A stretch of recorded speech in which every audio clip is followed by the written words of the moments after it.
It's an important day for people residing in the Ua province as they went to the polls in Badula and Monaragal and several other districts. We have a comprehensive report covering all angles of this important poll coming up on the bulletin. A very good evening. This is Weekend Prime Time News live on News First. I'm Mahina Bongzo. Here's a look at your headlines. First results in the Ua Provincial Council polls out by midnight, all set at the Newsfirst election headquarters to bring you the results first and fast. Several brawls reported amid polling. Mayor and former mayor of Bandarawala hospitalized. 4 soldiers killed following the collapse of an earth embankment in Ambepussa. And Central Bank claims current foreign reserves are sufficient to meet import expenditure for 6 months.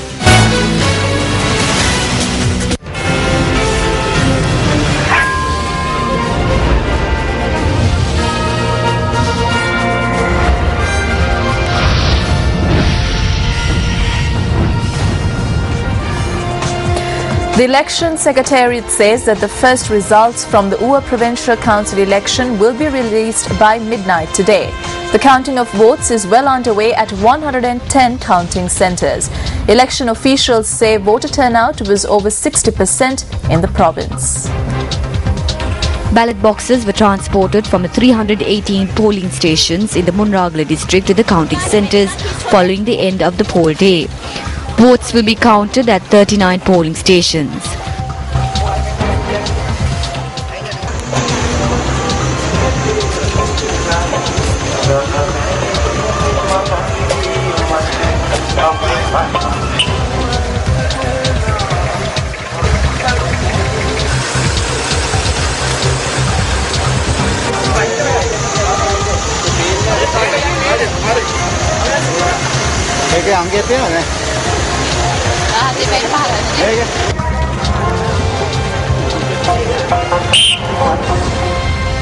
Here's a report filed by Newsfirst Chaturanga Hapuarachi, who is based in the Monaragal district.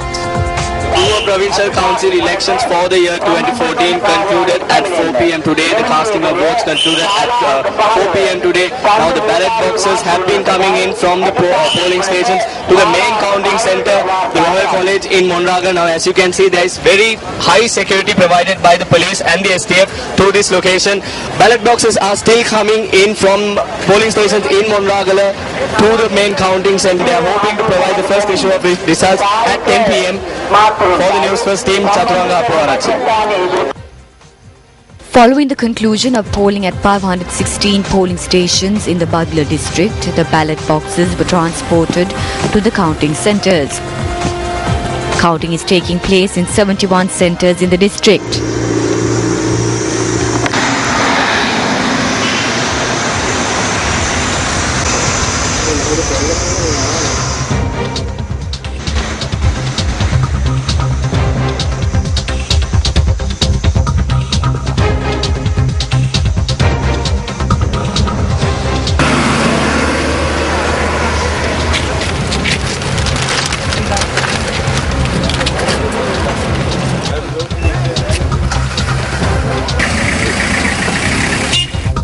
Newsfirst Sanduru Ferdinando joins us over the phone with the latest from the Badula district.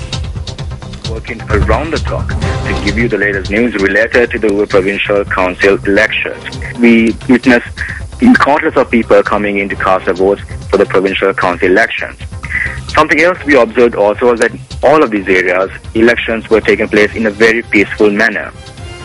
While we were in the Mayangana town also, we spoke to some people and they too were happy about the fact that everything was carried out very peacefully. Our job is not yet done because the moment the results come out, we will be stepping into the streets once again to find out the latest updates. So that's the latest from Mayangana. I'm Sandhu Ferdinando for Newsfirst. Now, shortly after polling concluded, Elections Commissioner Mahinda Deshapriya convened a media briefing.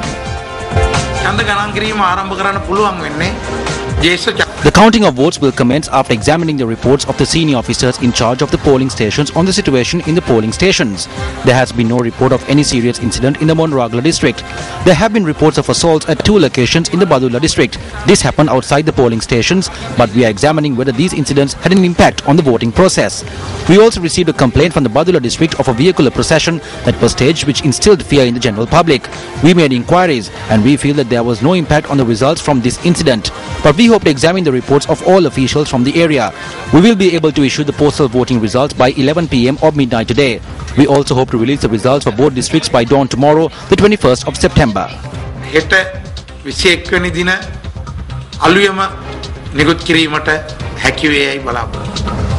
The people of the Ua province voted today to elect 32 councillors from the 617 candidates contesting the provincial council poll. Polling took place at 832 polling stations across the province from 7 a.m. to 4 p.m. today. 942,730 people were registered to vote at the election. 609,966 people were registered to vote from the Badulla district. 18 councillors will be elected from the district, which comprises of 9 electorates.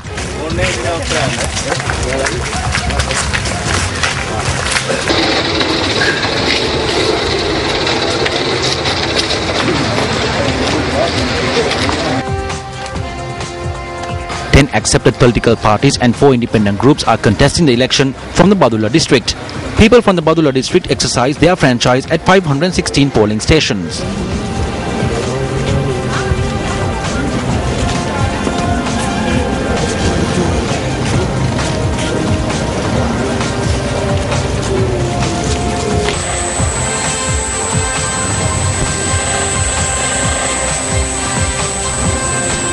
Right now I'm in front of the Damana Kanishta Vidyalaya in Mayangana, and this is one of the 77 polling stations in Mayangana. We came to this place early during the day also, but at that time there were only very few people in numbers coming to come and cast their votes for the provincial council election. But however, during the day a lot of people have turned up, and we got to know that out of 1,032 people, only 688 persons have turned up to cast their votes in this particular polling center, thereby giving a percentage of 66%. 332,764 people were registered to vote from the Monragala district this time around.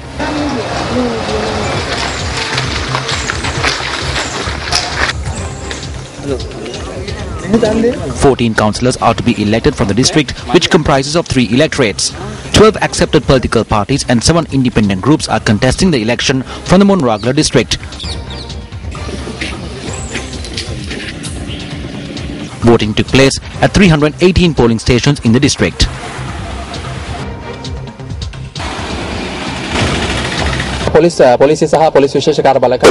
The counting of votes is taking place under strict security detail of the police and the police special task force.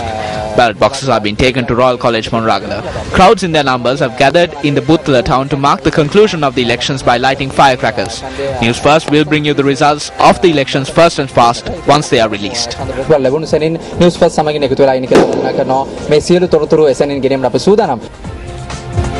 Chief ministerial candidates for the Ua Provincial Council, ministers and parliamentarians and other prominent personalities in the province also exercised their franchise today.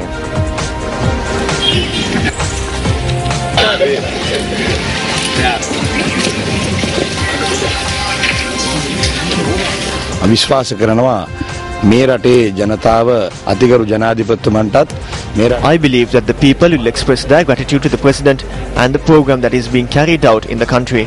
ස්තුති කරන්න මේ අවස්ථාවක් කරගෙන මේ ජනතාව තමන්ගේ මතය ප්‍රකාශ කරයි කියලා.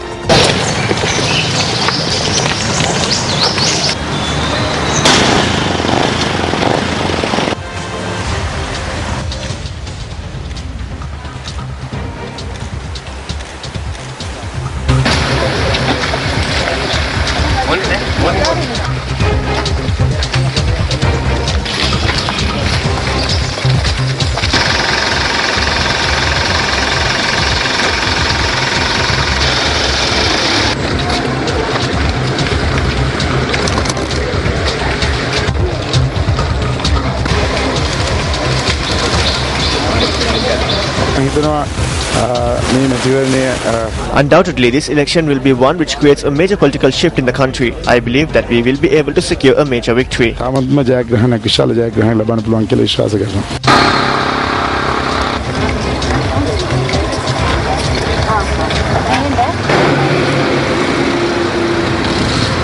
We can see that there is greater enthusiasm than before to vote. There is a feeling not only in the province but in the entire nation that this system must be changed.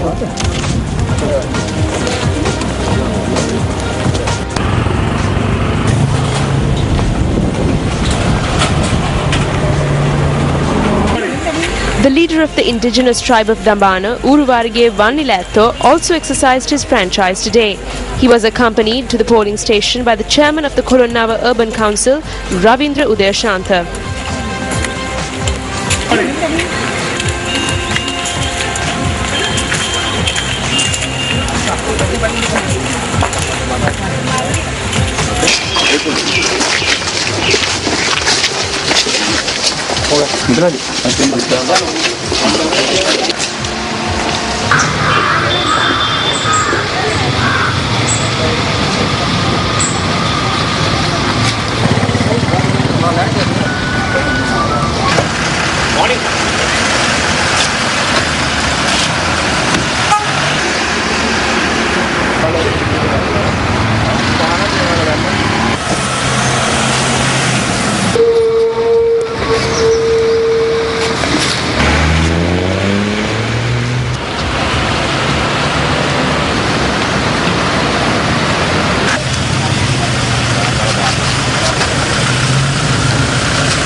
The Uva Provincial Council poll was not without incident. 200 complaints have been reported to the Election Secretariat. The complaints unit of the Election Secretariat said that 85 complaints were from the Badula district, while 115 were received from Monoragala. One UNP supporter and 3 UPFA supporters suffered injuries and were hospitalized following an incident that took place at the Bandarawela police station this morning. The injured have been identified as the mayor of Bandarawela, Chaminda Vijayasiri, former mayor Nalin Priyantha and urban councillor Maitripala Heenkenda. Both groups arrived at the police station to lodge a complaint about an altercation that had taken place. A brawl had broken out thereafter. According to our correspondent, a group of UPFA parliamentarians, including parliamentarian Arundika Fernando, were present at the time of the incident. The injured mayor of Bandarawela is currently receiving treatment at the Badula General Hospital, while the former mayor and the urban councillor have been admitted to the Bandarawela District Hospital. A group of UNP parliamentarians visited the Badula General Hospital today to look into the condition of the mayor of Bandarawela, Chaminda Vijayasiri, who is receiving treatment at the intensive care unit of the hospital. බණ්ඩාරල මාවුල්පත ගල්වල හන්දියේ අපේ මහානාම ඡන්ද මධ්‍යස්ථානයට පාර්ලිමේන්තු මන්ත්‍රී අරුණික බෙරඳ මැතිතුමා ඒ වගේම පාර්ලිමේන්තු මන්ත්‍රී රෝහණ පුෂ්පවර්ණ මැතිතුමා. At around 10:30, I heard that a group of parliamentarians were attacking our supporters near the Galula junction in Mahaulpata, Bandarawala. I went to the location, then I took the injured and went to the Bandarawala headquarters police and lodged a complaint. As we were done with lodging the complaint, the aforementioned parliamentarians along with their security personnel came inside the police station and attacked me after surrounding me. We went to the police to seek their protection, and we are saddened by the fact that such an incident took place at the very place that is meant to uphold the law. අපි නීතිය සහනයක් පතා තමයි අපි පොලිසියට ගියේ. නමුත් පොලිසියේ ඇතුළතදීම මේ ස්ථානයේ අද නීතිය පතන ස්ථානයේ ඇතුළතදීම මේ සිද්ධිය වීම පිළිබඳව අපි එකතම කනගාටු වෙනවා. පාර්ලිමේන්තු මන්ත්‍රී අරුන්තික හේමාස සරණගුණවර්ධන. I vehemently condemn the attack on our mayor in Bandarawala by a group of parliamentarians and their henchmen, including parliamentarians Arundika, Hemal and Saranagunawardana at the police station. There is no law and order in the country. නීතිය සාමයක් නැති රටක් බවට මේ රට පත් වෙලා තියෙනවා. නාගරික මන්ත්‍රීවරයෙකුට නගරාධිපතිතුමා සහ සේවක පිරිසක් පහර දුන්න ආරංචියක් තිබා.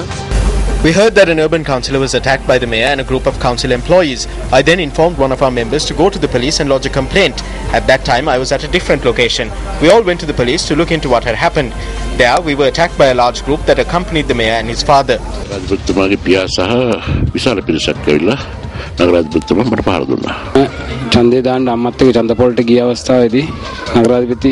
When I went to cast my vote with my mother, I was attacked near the Mahanama Vidyalaya by the mayor and his supporters. I was all alone when they fled after attacking me.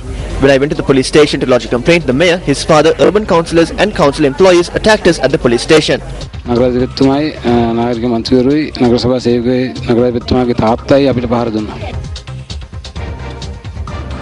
As soon as we heard that the urban councillor was attacked, organizer Rohana Pushpakumara and I went to the location. Thereafter, we had a discussion with the police. Then we went to the Bandarawela police. We told the urban councillor Hinkender to lodge a complaint with the police. When we went to lodge a complaint, the urban councillor was seated in one room. When the mayor came to lodge a complaint with a large group, his complaint was recorded. Then we questioned as to why the urban councillor's complaint is not being recorded. Thereafter, an argument broke out. Nothing happened beyond that. Then we heard that a group of about 300 had come and even attacked vehicles. A vehicle belonging to Sarana Gunawardena was destroyed.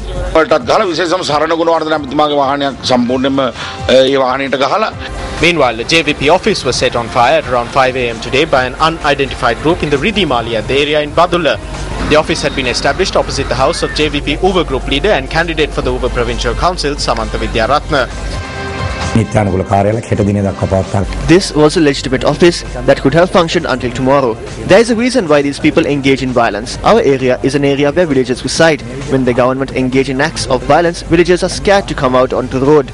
They are scared to vote for a party like us. They are trying to scare the voters and prevent them from voting. Meanwhile, a group of people who stormed a restaurant opposite the polling booth situated at the Bibila Vellassa National School had attacked a group of people there, including the owner. According to our correspondent, the restaurant also housed the office of 2 UNP candidates. Police arrived at the location as soon as the incident was reported, and a jeep was seen leaving the location soon after.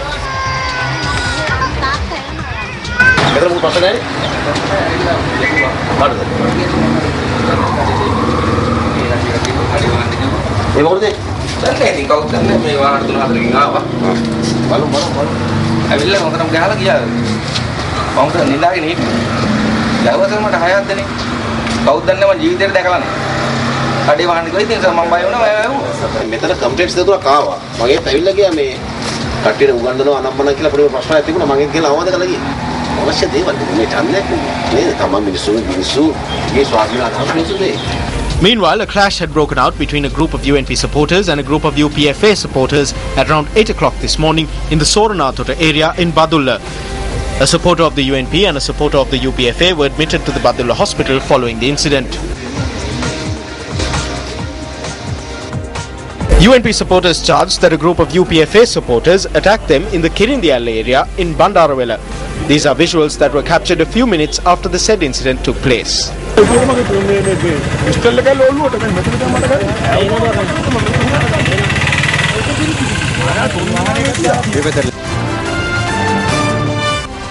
Let's have a listen to what the election monitors had to say on the polls today. In 103ක ප්‍රමාණයක් වාර්තා වෙලා තිබෙනවා. මේ සිදින් 34ක් පමණයි තහවුරු සිදින් හැටියට වාර්තා වෙන මේ සිදින් 34. Around 103 incidents have been reported, of which 34 have been confirmed. 17 incidents each were reported from the Badulla and Monragala districts. We have received information that external groups had engaged in acts which instilled fear among voters in Monragala, Siambalandua, Mahianganaya and Vallawaya. These acts include travelling in large motorcades. බිය ජනනය වුණු ස්වභාවයක් තිවන කාලය තුල අපිට වාර්තා වෙලා තිබෙනවා. අද දිනේදී මැතිවරණ ප්‍රචණ්ඩ ක්‍රියා 21ක් වාර්තා වීම ඒ තුල ගිනිඅවි භාවිත 21 acts of election related violence were reported today, which includes 3 incidents related to the use of firearms. Clashes had occurred in Bialua, Haputale and Bandarawela. Over 6 persons have been injured in these clashes and have been hospitalized. Supporters of all main political parties contesting the elections were seen engaging in rallies, including travelling in motorcades. We also saw a trend of these persons arriving at election centres and influencing voters. like most other elections, both national as well as provincial, a lot of the violence, intimidation has been done throughout the campaign. That is not to say that there haven't been incidents on polling day. There certainly have been. We've had reports of assaults. But the bulk of the violence in this particular election campaign has been during the campaign as opposed to polling. This is what is particularly worrying, is that people from outside are being brought. Party supporters as well as vehicles, and this is part of the flagrant abuse of state resources being brought from outside to engage in the violence and threat and intimidation. What again is being highlighted by this election is that government servants who are responsible at the end of the day for the conduct of an election do not have the freedom to fulfill their responsibilities in an independent way. At a media briefing convened today, police media spokesperson SSP Ajit Rohana expressed the following views. Chanda Madhyasthana Ashritava Vishesha There were no serious incidents reported from near the polling stations. However, an incident did occur in the police station in the Bandarawala town. Complaints have been lodged by both parties. Investigations into these complaints are ongoing. We have taken steps to record statements. Another incident where 2 people were assaulted was reported from Diatalawa. It has also been reported that a vehicle was damaged. We are investigating this incident. We cannot at present say with certainty the names of the persons responsible for these incidents. We are recording statements and are studying footage from the cameras. We will follow the evidence, and if any person is found to have been responsible in an act of violence or for disturbing the peace, police headquarters has issued instructions that action be taken against them regardless of their party affiliations or status. The cameras at the Newsfirst Uber Election Bureau also captured interesting footage from rural parts of the province. Some of the polling stations in the Badula district were established in somewhat rural areas. Newsfirst Amarashri Bandara visited one of these polling stations today. Voters have been made to walk to polling stations like this one, which are not accessible by vehicles. The voter who lives farthest away from the Spring Valley polling station must walk the entire 3 kilometers to the polling station.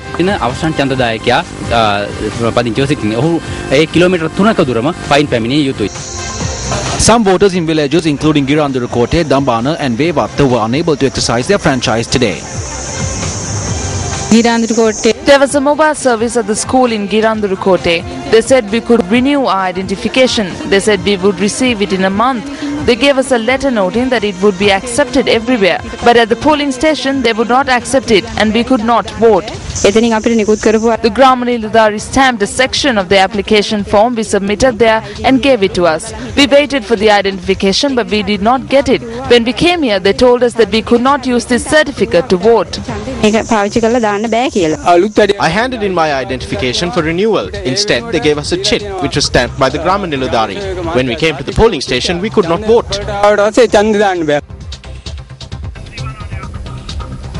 The Newsfirst First and Fast election headquarters is ready to bring you the results and the news from the Ua Provincial Council polls as and when it unfolds. Let's cross over to Shane Silva at the Newsfirst First and Fast election headquarters for more. Over to you, Shane. Thank you, Mahina. Very good evening to our viewers. Well, as you are aware, the Ua Provincial Council polls started at 7 a.m. this morning and polling concluded at 4 p.m. this evening. Now, we here at the Newsfirst election headquarters are primed and ready to provide you with the election results as and when they are released by the Government Information Department. My colleagues and I will be coming across to you via MTV Sports, Sirasa TV and Shakti TV. Now, moving over here, we have the Election Newsfirst Nerve Center, which comprises of the web, new media and IT divisions. Now these the teams over here are on the blocks waiting for the starter's signal to disseminate and disperse the information, the results rather, that would be coming from the Government Information Department with regards to the Ua Provincial Council poll. Now taking a look back at the Ua Provincial Council poll in 2009, well, the elections, the Ua Provincial Council poll elections, the UPFA secured 72.39% and the UNP secured 22%. What will happen in 2004? Wait with Newsfirst as we provide the election results both first and fast. Mahina, back to you. Thank you, Shane. That's Shane Silva reporting from the Newsfirst election headquarters, where our team is geared to bring you the results first and fast. Earlier this evening, political pundits shared their predictions on the Ua Provincial Council poll on the primetime news at 7 on our sister channel Sursa TV. Let's take a brief look at what they had to say. ඌට යන්නේ. එතකොට මේ අනිත් එක මෙතනදීම නෑ නෑ මෙතනදීම මෙතන හොඳයි සුසාර අපි කතා කරමු මේ දේශපාලන විශ්ලේෂණය කළ යුතුමයි. මොකද ඔබ නොදකින කෝණයකින් මේ දේශපාලන විශ්ලේෂකයින් මේ මැතිවරණයේ මේ පුංචි ඡන්දය දිහා බලනවා. ඒ නිසා අපි බලමු කොහොමද ඌේ කසකාරයා හැසිරෙන්නේ කියලා. Well, this team of political pundits will, of course, be bringing you these analysis right throughout the results coverage here at Newsfirst. The Newsfirst election headquarters is, of course, prepared to bring you the latest results as and when they are released, accompanied with a comprehensive analysis from our panel of experts. With that, we're going for a short commercial break. Join us again. In other local news, a man was killed in a shooting in Angulana today.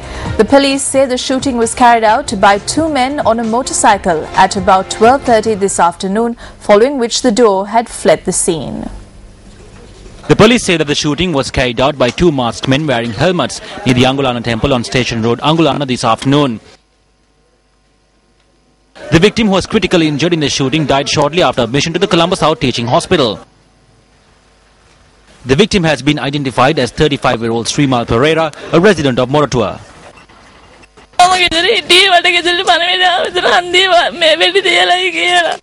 While no information has come to light as yet regarding the reason for the shooting or identity of the shooters, the police are carrying out further investigations. Taking a look at one of our headline-making stories tonight, 4 soldiers were killed after a mound of earth collapsed on them at the army camp in Ambepussa. Army spokesperson Brigadier Ruwan Vanigasuriya said that the incident took place this evening when the soldiers were attempting to remove the mound of earth. The bodies of the deceased soldiers have been placed in the Varakapula hospital.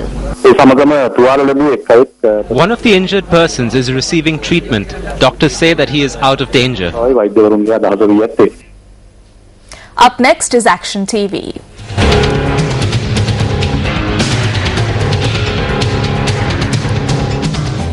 Action TV highlighted yesterday how an individual who was not part of the Sri Javardhanapura University had presented a research paper along with the Vice-Chancellor of the university at an international research symposium on culture, arts and literature which was held in the Japanese city of Nagoya between the 8th and 10th of this month.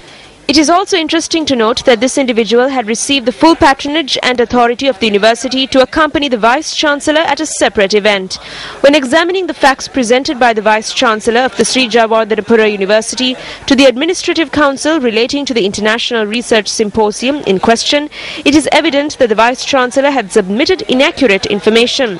It is also evident that the Vice-Chancellor had acted contrary to the instructions issued by the Administrative Council.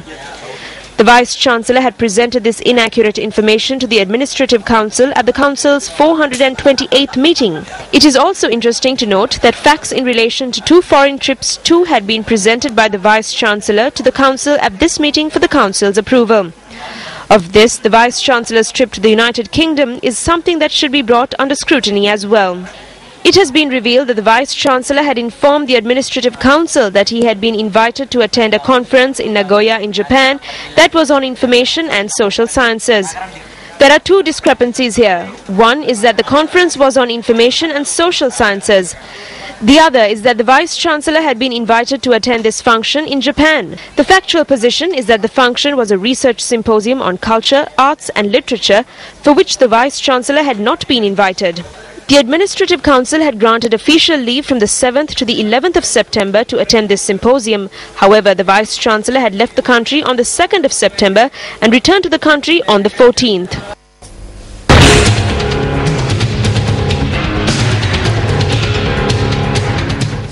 The United States has said that several lives could have been saved had the global community acted earlier and more appropriately to situations in some troubled nations like Sri Lanka. The US delegation noted the failure of the international community to act in Rwanda, Bosnia, Darfur, Sri Lanka and Syria. Foreign media reported that the US said in a statement at the UN Human Rights Council session in Geneva yesterday that a delayed response by the international community resulted in decaying human rights situations in those countries. Issued during a panel discussion on the role of prevention in promotion and protection of human rights, it said the most troubling aspect of recent atrocities is the concern that they could have been prevented.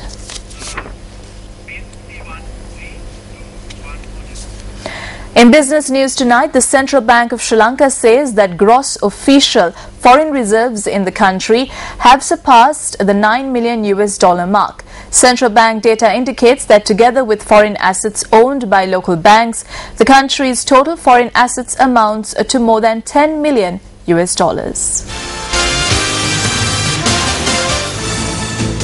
According to the CBSL, Sri Lanka's foreign reserves at the end of July this year amounted to $9 million. By the end of August, foreign reserves had increased to $9.2 million.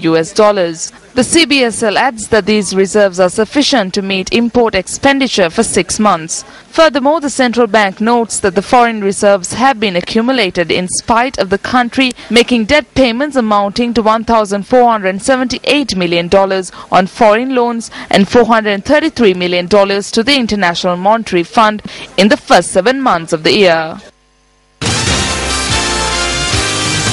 And finally on sports, Sri Lanka were defeated by 14 goals to nil in their first round men's hockey match against Pakistan at the 17th Asian Games. In other sports news, Sri Lanka's T20 captain Lasith Malinga is to undergo surgery for an injury to his left ankle. Confirming the report to Sports First, chairman of the National Selection Committee Sanat Jayasuriya said Malinga would leave to Australia for treatment. The surgery will leave Malinga out of commission for a lengthy period and he will not be available for the 7-match One International domestic series against England. And with that, we wrap up today's edition of Primetime News here on News First. Join our News First team at the First and Fast Election Centre here in Colombo as we bring you the details, the results, the analysis of the UA Provincial Council polls. And if you are unable to view us, you can follow us on Twitter, on Facebook and on our webpage. That's www.newsfirst.lk. Thank you very much for joining us. Take care and good night.